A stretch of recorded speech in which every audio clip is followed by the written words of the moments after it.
Earlier looking after this internal complaints committee as the presiding officer. She's here amongst us. Professor D.S. Rajput, who is a senior professor in social sciences. Our guest and speaker, Mrs. Vandana Gupta, under whose initiation this program has been taken up.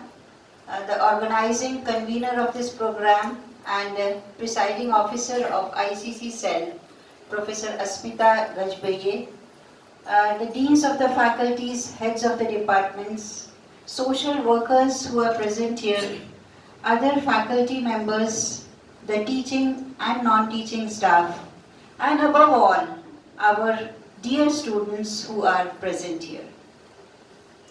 Today is No Abuse Day.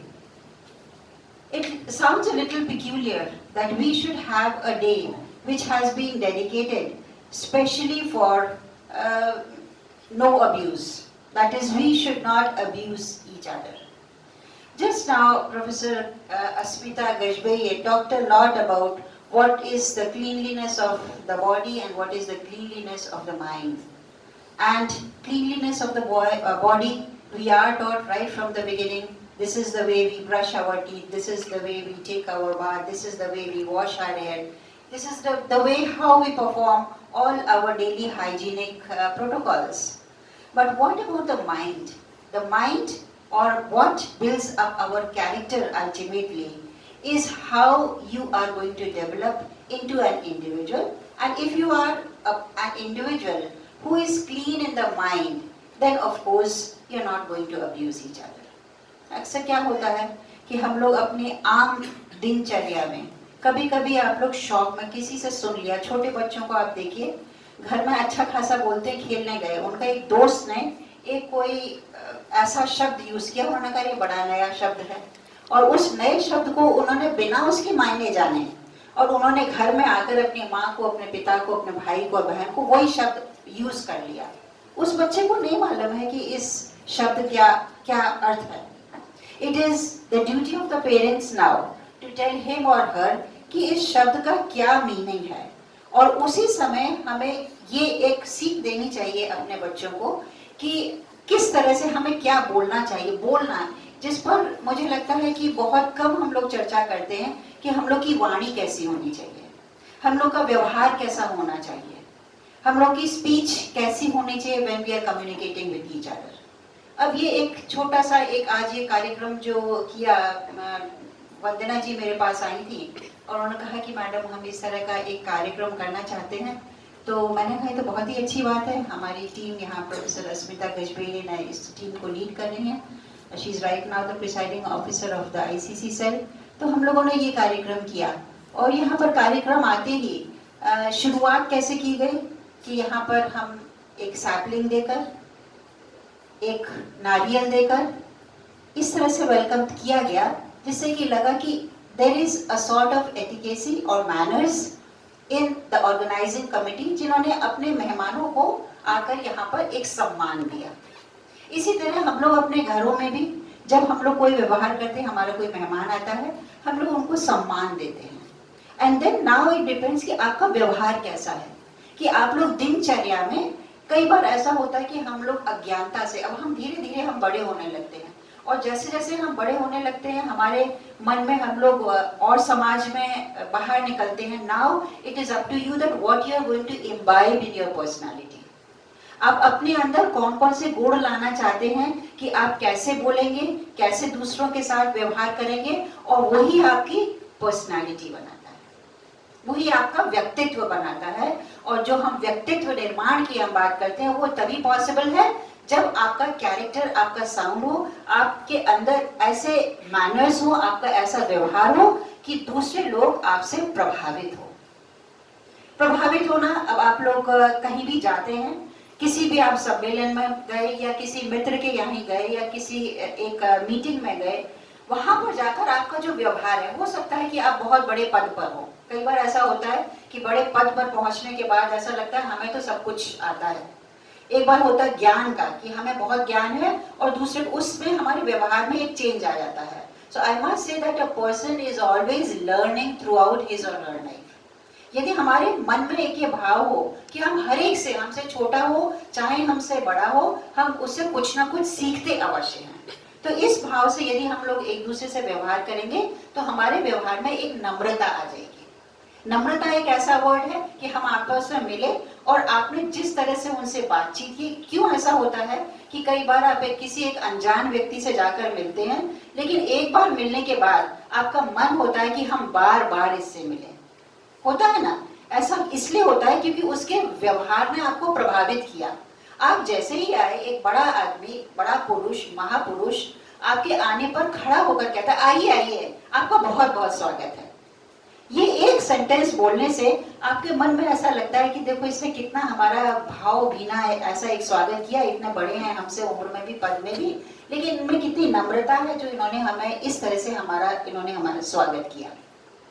दूसरा ये हो सकता है कि हम कई बार लोगों से मिलते हैं और बहुत पुराना हमारा एसोसिएशन भी है, लेकिन जब भी मिलते हैं तो कुछ ना कुछ ऐसा कह देते हैं कि लगता है कि बेकार इनसे मिले और मूड ऑफ होकर बाहर हम निकलते हैं। मूड ऑफ एंड ऑन, ये दो चीजें बड़ा आप लोग जानते हैं, दीज यंगस्टर्स ये लोग बहुत ये वर्ड अपना यूज करते हैं, आज बड़ा मेरा मूड ऑफ हो गया। आपने कभी जानना चाहा कि आपका मूड क्यों ऑफ हो गया? मूड ऑफ होने के दो कारण हैं, या तो आपका व्यवहार कुछ ऐसा रहा, कई बार अनजाने में आप गए थे बहुत अच्छे इंटेंशन से, वहां जाके लड़ाई हो गई, आपकी इच्छा नहीं थी, लेकिन आपने कुछ ऐसा कह दिया उस समय कि आपको, उस समय तो आप नाराज थे इसलिए आपने ऐसा कुछ कह दिया, बाद में आकर आपको बहुत पछतावा हुआ कि आपने कहा मैंने क्यों ऐसा कह दिया, मेरे तो ये नेचर में नहीं है। इसीलिए कहा जाता है कि जो भी शब्द अपने मुंह से निकाले पहले सोच समझ कर निकाले, जिससे कि उसका कोई दुष्प्रभाव ना हो। इसीलिए ऐसे ही हम देखते हैं, जो मूड ऑन और ऑफ की मैं बात कर रही थी कि हमारा मूड ऑफ क्या हो गया, या तो हमने खुद ऐसा व्यवहार कर लिया या दूसरे आदमी ने हमारे साथ ऐसा व्यवहार कर लिया कि हमारा मूड ऑफ हो गया। अब इस मूड को ऑन करने का क्या तरीका है? ऑन करने का वही तरीका, यदि आप स्वामी विवेकानंद जी को याद करें, डॉक्टर राधा कृष्णन को याद करें, ऐसे लोगों को याद करें, महात्मा गांधी जी को याद करें। महात्मा गांधी जी ने पूरा देश में नॉन वायलेंस का मूवमेंट ही चला दिया। क्या वो अंग्रेजों से जाकर लड़े? नहीं लड़े ना, और उनकी नॉन वायलेंस ही देश को जिताकर ले गई। इससे बड़ा और क्या एग्जाम्पल हो सकता है? So I feel that if we in our behavior we have that etiquette, we have that normalcy, we have those manners, हम हर एक का मन जीत सकते हैं। मन जीतने की बात, हमारे हर एक का मन करता है कि हम दूसरे का मन जीते। कभी आप इसमें खुश होते कि आज हमने उसको नाराज कर लिया, अरे वाह आज तुम्हारा बड़ा अच्छा मूड है क्योंकि हम उसको नाराज कर, नहीं ना। यदि आप दूसरे को खुश कर लेते हैं, अपना साथी हो, अपना बॉस हो, अपने पेरेंट्स हो, अपने रिश्तेदार हो, किसी को भी जब आप खुश करते हैं आपका मन स्वयं खुश हो जाता है। और यही मेडिटेशन और योगा भी यही सिखाता है। गिरी जी बैठे हुए हैं यहाँ पर, वो भी ये कहते हैं अपने मन को खुश रखने के लिए, अपने मन को संतुलित रखने के लिए। तो all these things ultimately they are reflecting on your personality, they are reflecting on your character, they are reflecting on your behaviour. और इस दिन के माध्यम से हम सब यही चाहते हैं कि हम लोग अपना व्यवहार ऐसा रखें जिससे कि और लोग हमारे पर्सनालिटी से, हमारे व्यवहार से प्रभावित हों।